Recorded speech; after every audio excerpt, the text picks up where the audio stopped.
ಸಮಿತಿ ಇರೋದ್ರಿಂದ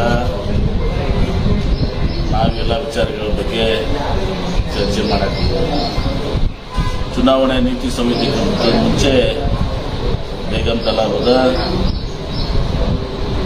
ಒಂದು ಅದು ಪುನಶ್ಚೇತನಗೊಳಿಸಬೇಕು, ಪುನರ್ಜೀವಂತ ಮಾಡಬೇಕು ಅಂತೇಳಿ ಒಂದು ಪ್ರಯತ್ನ ಇವತ್ತು ನಡೆದಿದೆ. ಆ ಕೆಲಸ ಮುಂದುವರೆದಿದೆ ಅಷ್ಟೇ.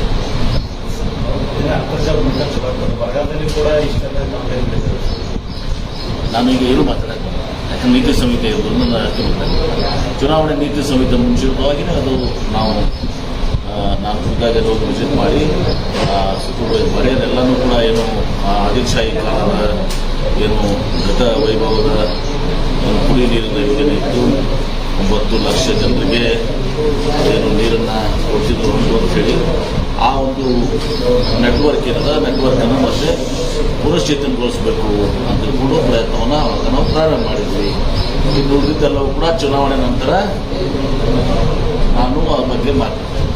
ಸರ್, ಈಗ ಧಾರವಾಡ ಲೋಕಸಭಾ ಕ್ಷೇತ್ರದ ಅಭ್ಯರ್ಥಿ ಬಿಜೆಪಿ ಅಭ್ಯರ್ಥಿ ವಿಚಾರವಾಗಿ ಒಂದು ಸಮಸ್ಯೆ ಇತ್ತು. ಏನಂದ್ರೆ ಅಖಿಲ ಭಾರತ ವೀರಶೈವ ಮಹಾಸಭಾ ಧಾರವಾಡ ಜಿಲ್ಲಾ ಜೋಶಿಯವರಿಗೆ ಬೆಂಬಲ ಕೊಡಲ್ಲ ಒಂದು ಕಡೆ ಆಗ್ತಾರೆ.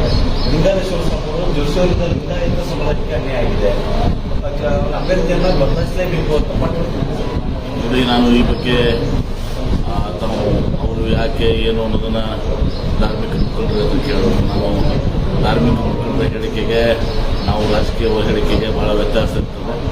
ಅದಕ್ಕೆ ಅವ್ರನ್ನ ತಾವು ಲಿಂಗಾಲೇಶ್ವರನ್ನ ಕೇಳಿದ್ರೆ ಅದು ಸರಿಯಾಗ್ತದೆ. ಧಾರವಾಡಕ್ಕೆ ಅದು ಅವ್ರನ್ನ ಕೇಳಿ. ಕಾಂಗ್ರೆಸ್ ಇಲ್ಲಿ ಧಾರವಾಡ ಕ್ಷೇತ್ರದಲ್ಲಿ ನಾವು ಕಾಂಗ್ರೆಸ್ ಪಕ್ಷ ಇವತ್ತು ದಿವಸ 20 ಸೀಟ್ಗಿಂತ ಜಾಸ್ತಿ ರಾಜ್ಯದಲ್ಲಿ ಗೆಲ್ತೀವಿ. ಧಾರವಾಡಕ್ಕೂ ಗೆಲ್ತೀವಿ.